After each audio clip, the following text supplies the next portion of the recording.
Assalamu alaikum everyone, and thank you for joining this workshop.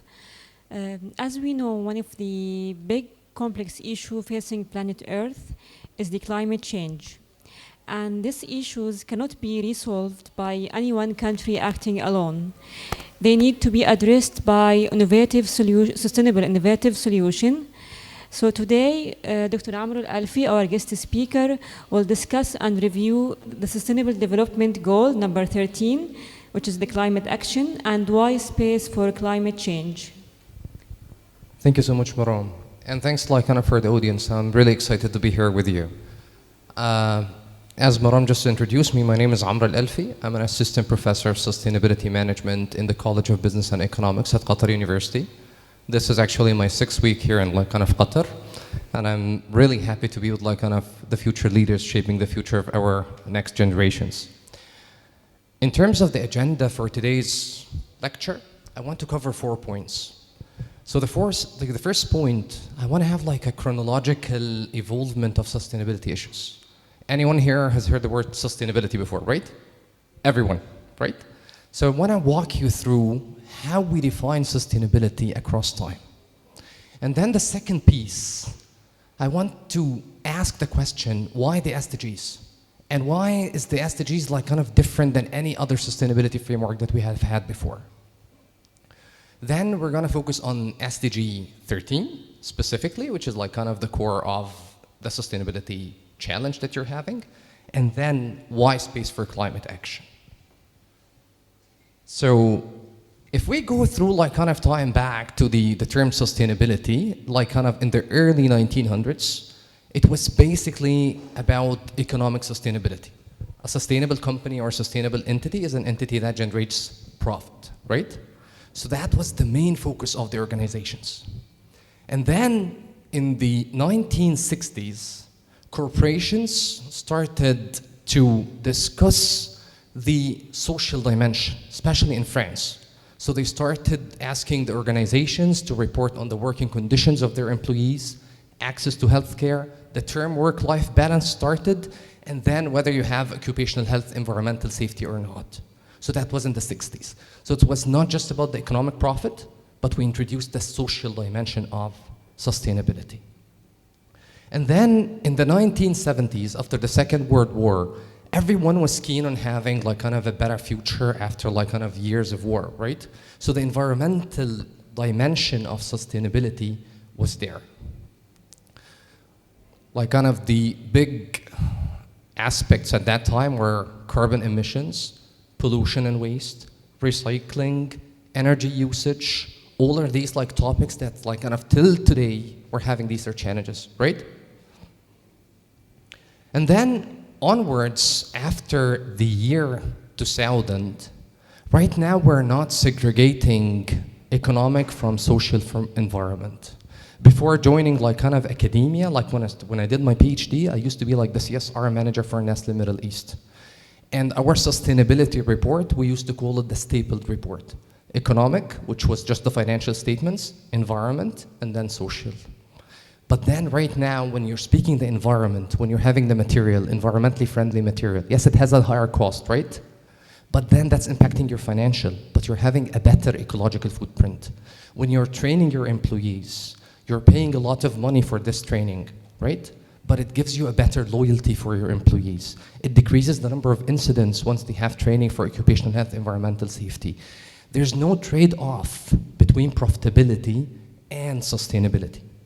It's actually how you understand sustainability and how you integrate it within your framework.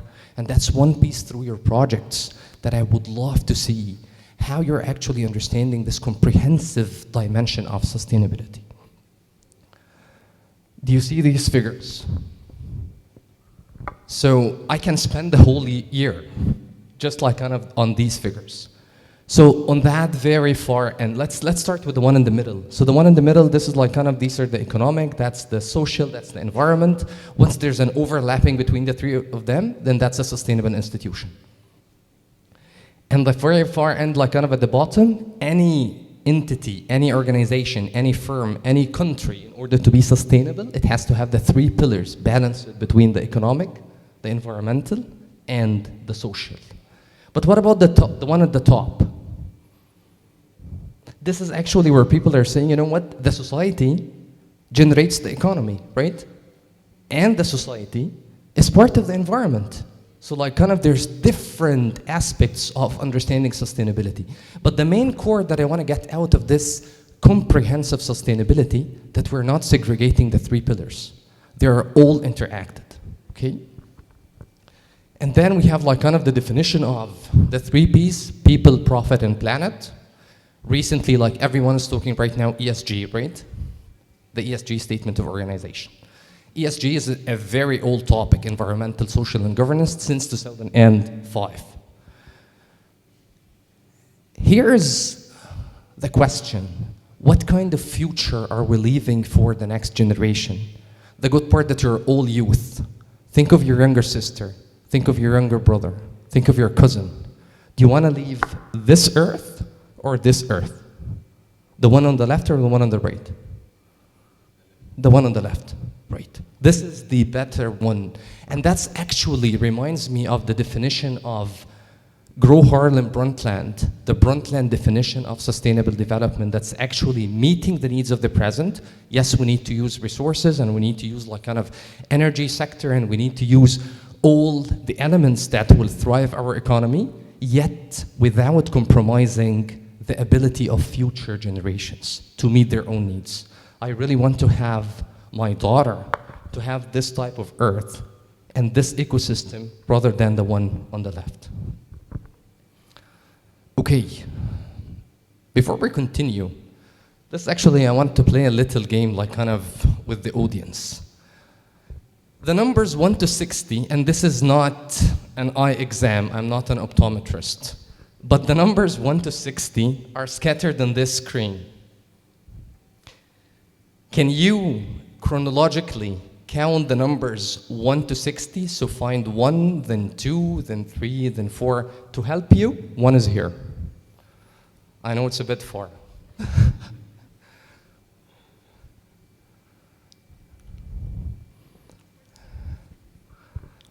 1, 2. Take a minute.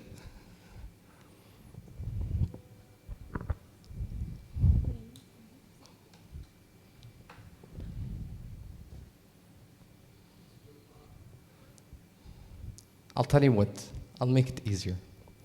Assume that this plot is divided into 4 quadrants, and each number has the consecutive number in the other plot. So this is 1, this is 2, this is 3, this is 4. This is 5, 6. Take a minute, get the numbers.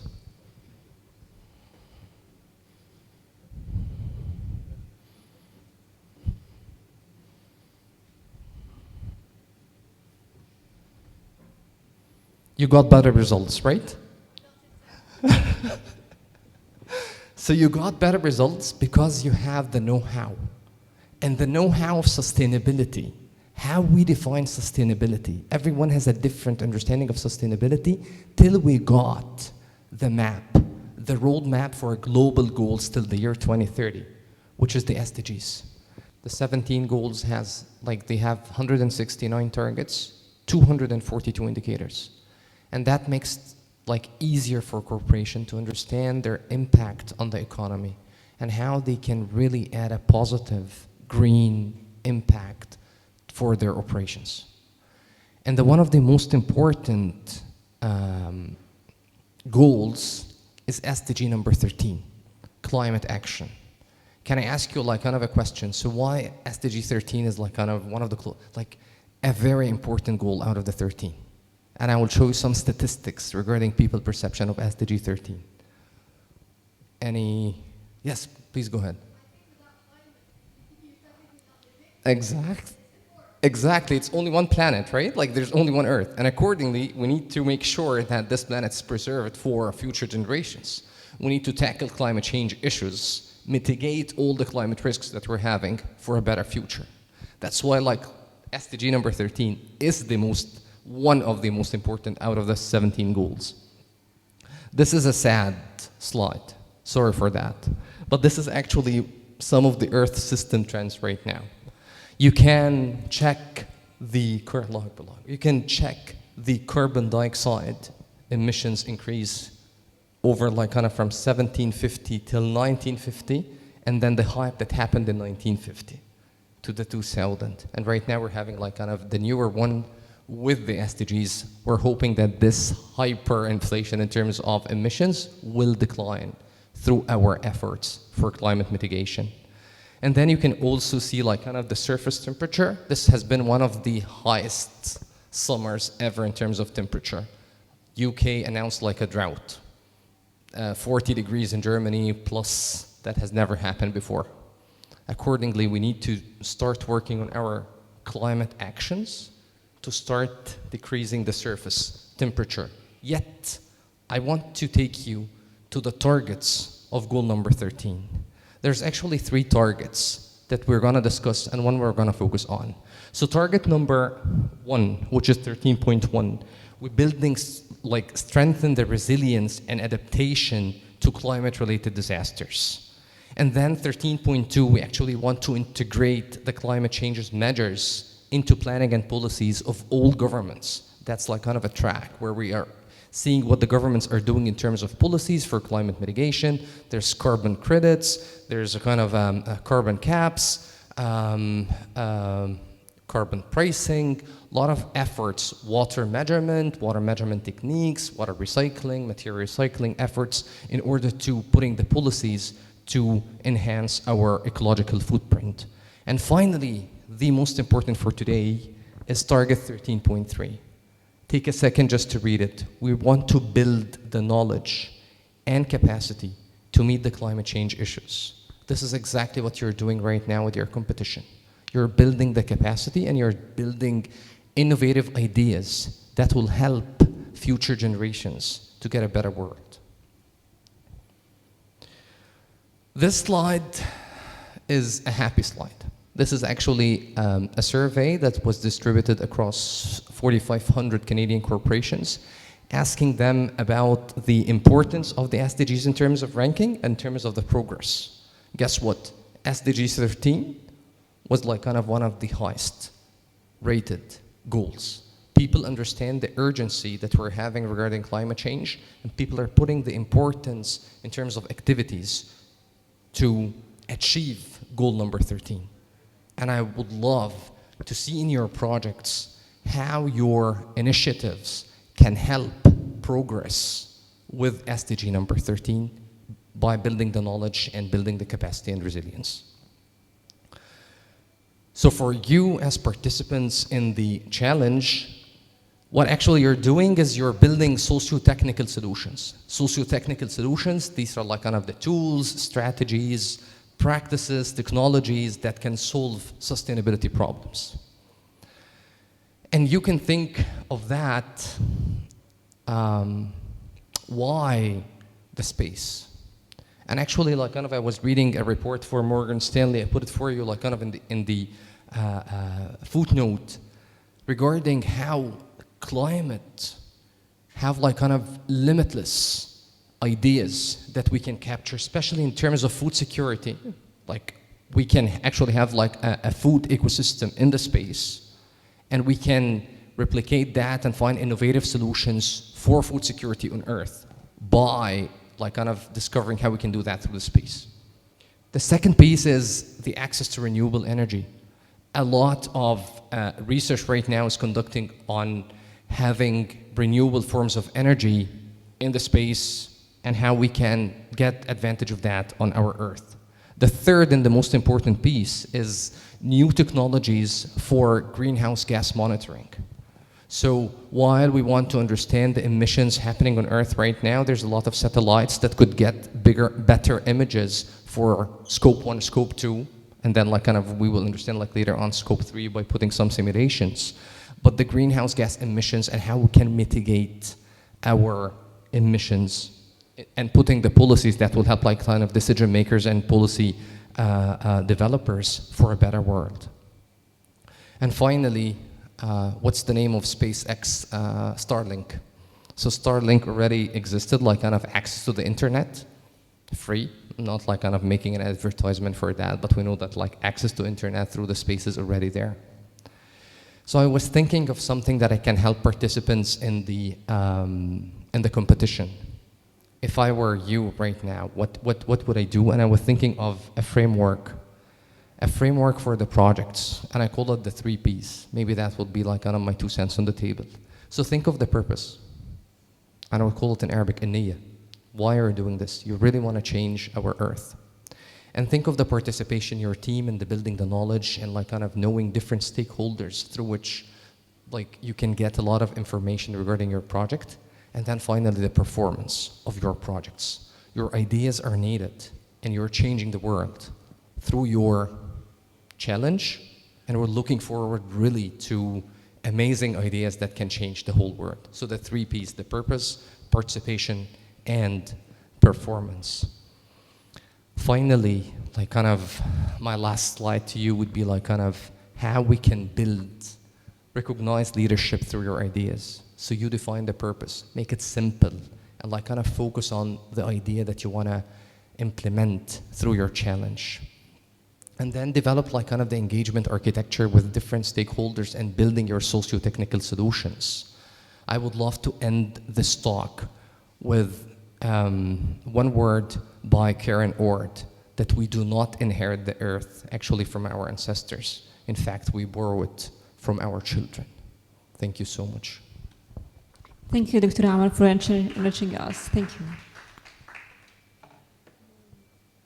So we are opening the discussion, and if you have any question related to climate change, so please don't hesitate.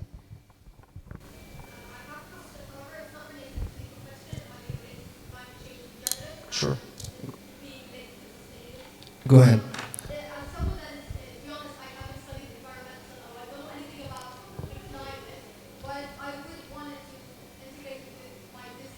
Okay.